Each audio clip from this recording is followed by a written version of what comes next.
دوستوں، رمضان المبارک اسلامی کیلنڈر میں 9واں مہینہ ہے۔ قرآن کریم رمضان کے مہینے میں 27 روزے کو نازل ہوا۔ قرآن کریم کے علاوہ دوسری آسمانی کتابیں بھی اس مہینے میں نازل ہوئی۔ حضرت ابراہیم علیہ السلام کو اسی مہینے کی پہلی یا تیسری تاریخ کو صحیفے عطا کیے گئے۔ حضرت موسیٰ علیہ السلام پر اس مبارک مہینے کی 6 تاریخ کو تورات نازل ہوئی اور حضرت عیسیٰ علیہ السلام کو اس مہینے کی 12 تاریخ کو انجیل دی گئی۔ رب کائنات جب امت کو بخشنے پر آتا ہے تو تحفے میں رمضان دیتا ہے۔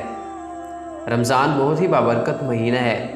ماہ رمضان کو عظمتوں، رحمتوں اور برکتوں والا مہینہ بھی کہا جاتا ہے۔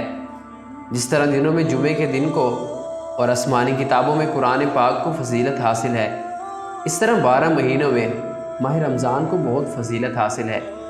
ارشاد ربانی ہے کہ رمضان کے مہینے میں قرآن مجید نازل کیا گیا، اور ایک جگہ قرآن پاک میں ارشاد ہے، اس مہینے میں ایک رات لیلۃ القدر ایسی رات ہے جو 1000 راتوں سے افضل و بہتر ہے۔ رسول اللہ صلی اللہ علیہ وسلم فرماتے ہیں کہ روزے دار کو 2 خوشیاں حاصل ہوتی ہیں۔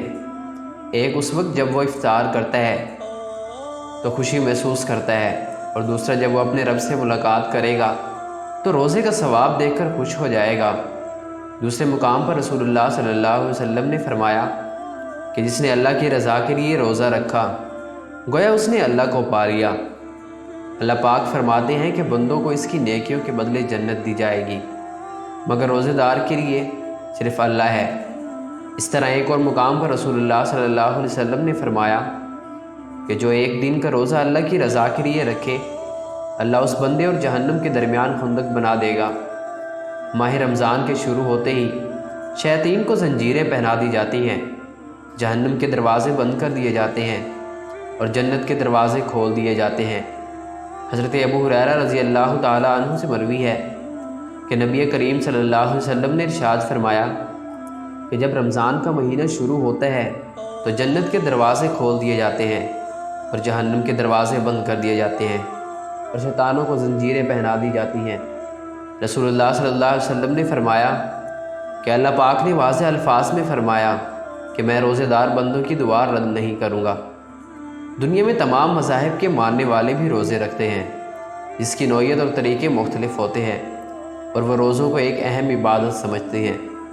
اللہ تعالیٰ بندوں کے کسی بھی نیک عمل کا ثواب اور اجر فرشتوں کے ذریعے عطا فرماتے ہیں، مگر روزہ ایک ایسی عبادت ہے جس کا ثواب اور اجر اللہ تعالیٰ خود عطا فرماتے ہیں، جس کی وجہ یہ ہے کہ اللہ تعالیٰ فرماتے ہیں کہ میرا بندہ صرف میرے لیے روزہ رکھتا ہے، اور روزہ صرف کھانے پینے سے اپنے آپ کو روکنے کا نام نہیں ہے، بلکہ روزہ تمام جسم کا ہوتا ہے، یعنی آنکھ کا، زبان کا، کان کا اور ذہن کا بھی ہوتا ہے۔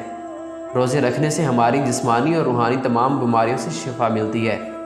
ہمیں چاہیے کہ ہم اس مبارک مہینے میں زیادہ سے زیادہ عبادات کا اہتمام کریں اور زیادہ سے زیادہ صدقہ و خیرات کریں، کیونکہ اس مبارک مہینے میں جو بھی نیک عمل اور بھلائی کے کام ہوں گے، اس کا ثواب دوسرے مہینوں کے مقابلے میں زیادہ ہوگا، اور اس طرح اس مہینے کے گناہوں کا عذاب بھی اس مناسبت سے ہوگا جس مناسبت سے ثواب و اجر ملتا ہے۔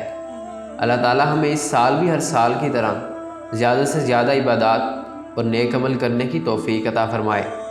اللہ تعالیٰ ہمیں اس رمضان المبارک میں اپنے گناہوں سے توبہ کرنے اور اپنی بخشش کروانے کی بھی توفیق عطا فرمائے۔ آمین۔